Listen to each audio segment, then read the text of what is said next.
Bagaimana jika matahari meledak? Bisa dipastikan itu akan sangat buruk bagi kita. Video ini sungguh singkat ya.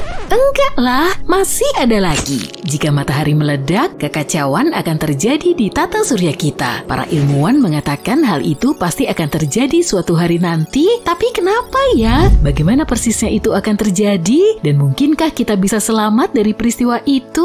Yuk coba kita cari tahu. Pertama, bersiaplah untuk perjalanan menuju inti matahari. Inti matahari penuh dengan atom-atom hidrogen yang sedang asik berdansa. Atom-atom ini sangat bersemangat sampai-sampai saling menabrak dengan sekuat tenaga. Dan ketika bertabrakan, sesuatu yang dahsyat terjadi, yaitu fusi nuklir. Dalam fusi ini, atom-atom hidrogen bergabung membentuk atom helium, sebuah eksperimen kimia dalam skala besar. Selama fusi nuklir ini, sedikit massa atom hidrogen diubah menjadi energi yang sangat besar. Disinilah persamaan Einstein yang terkenal, E sama dengan mc² berlaku. Energi dilepaskan dalam bentuk cahaya dan panas, memancar keluar untuk menerangi seluruh tata surya. Dan setelah semua proses ini berlangsung, sekelompok partikel berenergi yang disebut foton ikut bergabung. Foton ini seperti paket kecil cahaya, memantul dan melesat ke segala arah. Foton memainkan peran penting dalam membawa energi. Matahari melintasi ruang angkasa, menerangi dunia dan menghangatkan planet kita yang nyaman ini.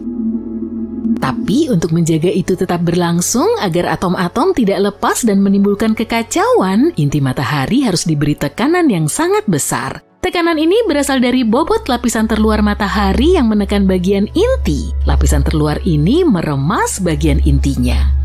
Tapi lapisan dalam tidak menyerah. Energi yang dihasilkan dari fusi dan foton yang bergejolak berusaha keras untuk keluar dari inti matahari. Tapi inti matahari sangat padat dan tekanannya sangat besar, sehingga energi itu butuh waktu lama untuk bisa keluar. Energi itu memantul-mantul, diserap dan dipancarkan kembali oleh partikel-partikel lain. Akhirnya setelah sekian lama, energi tersebut mencapai permukaan matahari dan melesat ke angkasa. Lalu sampai kepada kita sebagai sinar matahari.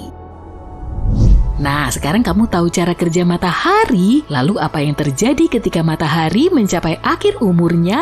Jadi begini, matahari memiliki persediaan bahan bakar hidrogen yang terbatas. Sekitar 5 miliar tahun lagi, bahan bakarnya akan habis. Setelah itu, bintang ini akan mengalami perubahan besar. Perhatikan baik-baik ya, karena ada kemungkinan kita semua akan melewatkan hal ini. Pertama, matahari akan mengembang dan menjadi raksasa merah, memuai seperti balon. Ukurannya menjadi semakin besar hingga menelan planet-planet di dekatnya, termasuk bumi yang kita cintai ini. Bayangkan matahari akan memenuhi seluruh ruang angkasa. Jadi, kita bahkan tidak akan bisa melihat akhir dari matahari, kecuali pindah ke tempat yang lebih jauh. Setelah fase raksasa merah, matahari akan sedikit menyusut, lapisan terluarnya akan menghilang ke angkasa, meninggalkan nebula planet yang indah. Nebula ini akan menampakkan intinya yang bercahaya. Inti matahari yang kini dipenuhi helium akan mulai terdengar aneh dan juga mulai melebur elemen-elemen yang lebih berat seperti oksigen dan karbon. Reaksi ini tidak akan terlalu berenergi seperti pesta dengan hanya sedikit dansa dan lebih santai. Pada akhirnya helium pun akan habis dan matahari akan menjadi katai putih kecil seperti bintang tua yang sedang menikmati masa pensiunnya. Para ilmuwan memperkirakan matahari memiliki waktu sekitar 7 hingga 8 miliar tahun lagi sebelum cahayanya meredup. Tapi jangan khawatir, pada saat itu manusia mungkin sudah bepergian ke galaksi-galaksi yang jauh atau bahkan berevolusi menjadi makhluk luar angkasa yang menakjubkan.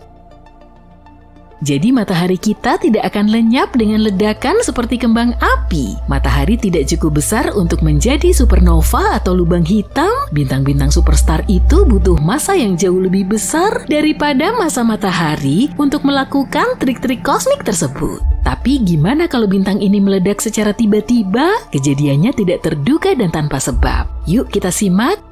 Bayangkan ini, matahari meledak dan bumi pun kacau. Peristiwa ini melepaskan energi yang sangat besar, mengirimkan gelombang kejut yang melesat di angkasa dengan kecepatan cahaya. Butuh waktu sekitar 8 menit bagi gelombang kejut ini untuk mencapai bumi. Kenapa? Karena jarak rata-rata matahari ke bumi adalah 150 juta kilometer. Jadi cahaya matahari butuh waktu setidaknya 8 menit 20 detik untuk menempuh jarak itu dan sampai ke bumi. Sekarang kita bahas peristiwa itu sendiri. Itu akan menjadi pemandangan yang luar biasa dan juga akan menjadi akhir dari segalanya. Energi luar biasa yang dilepaskan akan menyebabkan matahari mengembang dengan cepat dan menelan planet-planet dalam termasuk bumi. Bukan itu saja, bersiaplah untuk ledakan radiasi yang sangat dahsyat. Matahari akan melepaskan semburan partikel bermuatan super. Partikel-partikel ini termasuk sinar X dan gamma yang bisa mengacaukan segalanya.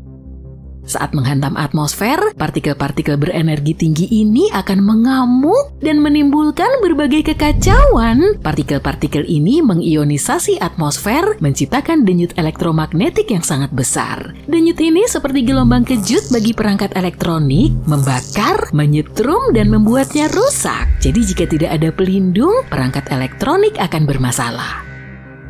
Bicara soal masalah yang terjadi setelahnya, planet kita akan menguap seketika. Akhir dari matahari bukan saja hanya mengacaukan bumi, tapi juga mendatangkan malapetaka bagi seluruh tata surya.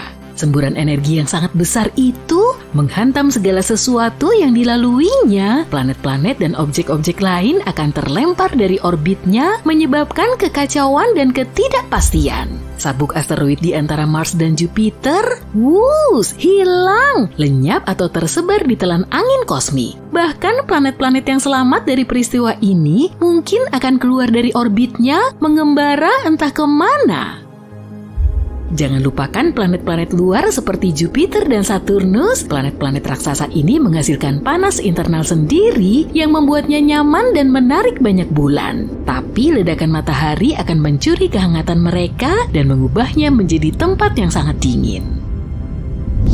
Setelah membahas betapa dahsyatnya bencana ini bagi semua yang ada di tata surya, kita coba ajukan pertanyaan logis, bisakah manusia selamat? Jawaban singkatnya adalah tidak. Kita tidak akan selamat. Semuanya akan musnah, kecuali mungkin beberapa bakteri cerdik yang bersembunyi di balik kegelapan. Tapi dalam skenario mustahil di mana matahari memperingatkan kita tentang rencananya, kita mungkin masih punya peluang. Jika kita tahu sejak awal dan punya waktu untuk mempersiapkan diri, kita bisa mencari cara agar selamat. Lalu apa yang bisa kita lakukan?